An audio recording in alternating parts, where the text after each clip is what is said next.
Salam jumpa lagi di channel ini. Mari kita belajar dari Yakobus pasal 1 ayat 19 sampai ayat yang ke-27. Saya akan membacakan ayat 22 bagi kita.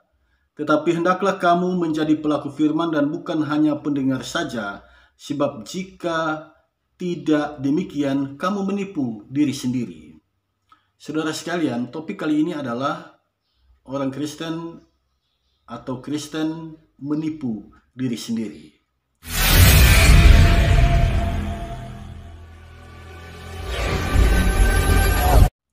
Dalam ayat 22 yang kita baca saat ini, Yakobus dengan tegas mengatakan, sebab jika tidak demikian kamu menipu diri sendiri. Siapa yang menipu diri sendiri? Dari ayat 22 ini yang disebut menipu diri sendiri adalah orang yang mendengar firman Tuhan. Harap ini diperhatikan. Orang yang mendengar firman Tuhan tetapi tidak menjadi pelaku firman Tuhan. Jadi telinganya berfungsi baik, dia dengar firman Tuhan, tetapi dia tidak melaksanakan kebenaran firman Tuhan. Nah, orang yang semacam ini bagi Yakobus disebut menipu diri sendiri. Begitu mudah dia mendengar firman. Semua yang disampaikan kepadanya dia dengar, tetapi dia tidak melakukan apa yang dia dengar. Nah, kalau dalam keseharian hidup, kita bisa katakan orang ini keras kepala, atau bahasa Manado kepala batu. Hanya dengar firman tetapi tidak melakukan. Itu menipu diri sendiri. Yakobus dalam Yakobus 1 ayat 19 sampai ayat yang ke-27 menyebut orang yang menipu diri sendiri itu ada dua.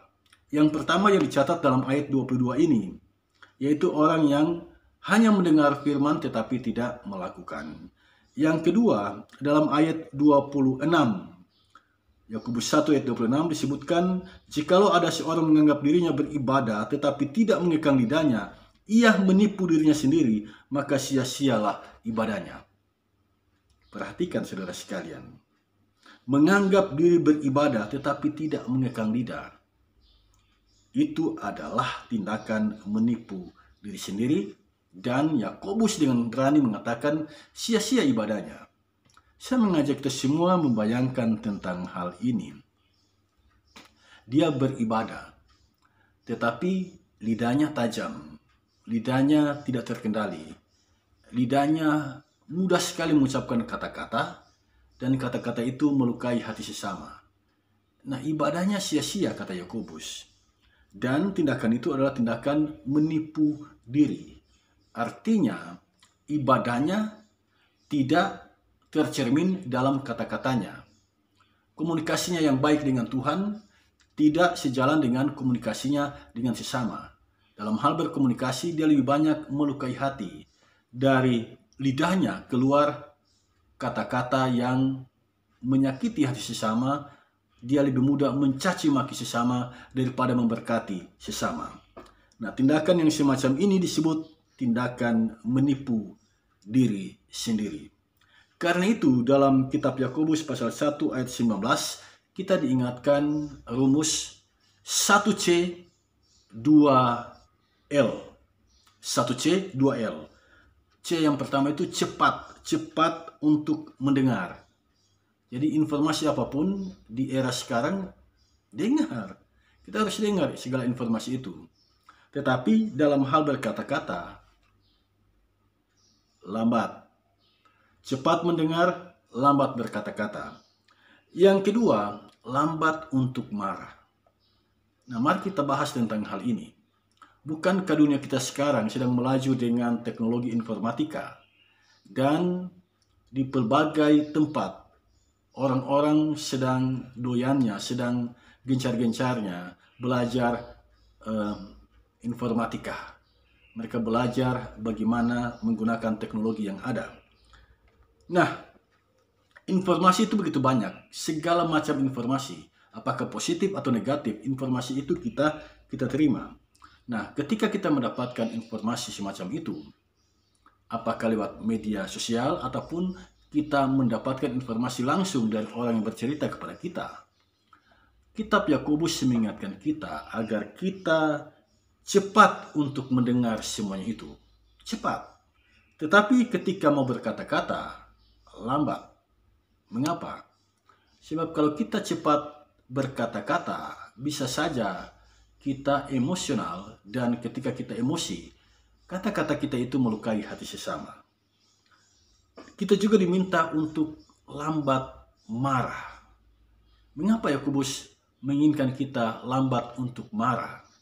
Sebab alasannya disebutkan dalam ayat 20, amarah manusia tidak mengerjakan kebenaran di hadapan Allah.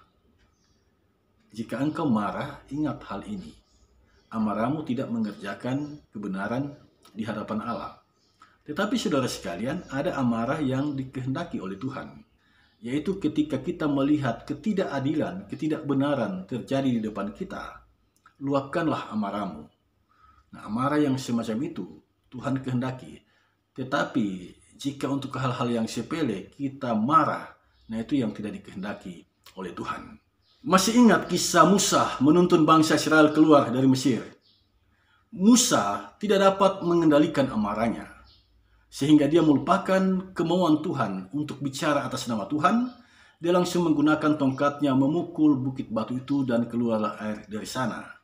Nah, karena amarahnya itu, Musa kehilangan kendali dan dia melupakan kehendak Tuhan. Pada akhirnya Musa dihukum, dia tidak bisa memasuki tanah Kanaan.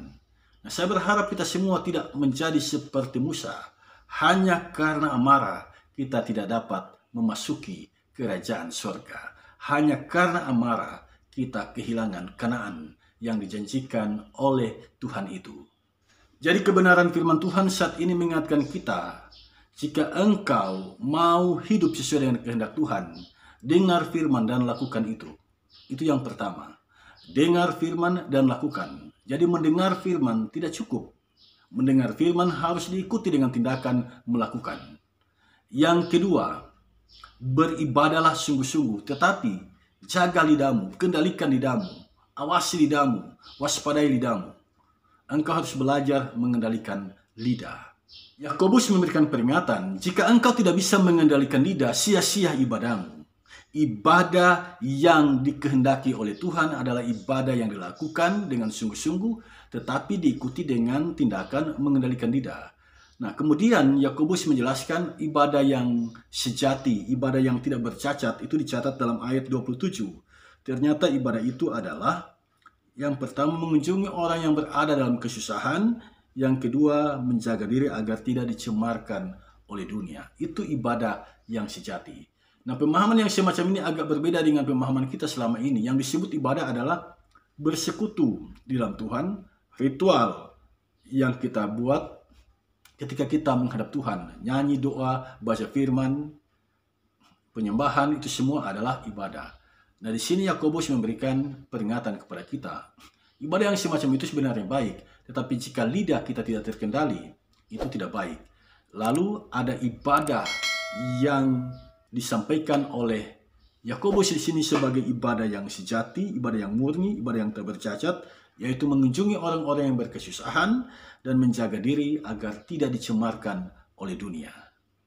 Dari sini kita mengerti ternyata ibadah itu ada yang dalam bentuk ritualitas, tetapi ada juga ibadah yang langsung mengunjungi orang-orang yang berkesusahan, dan ibadah yang belajar mengendalikan diri sendiri, menjaga diri agar tidak dicemarkan oleh dunia.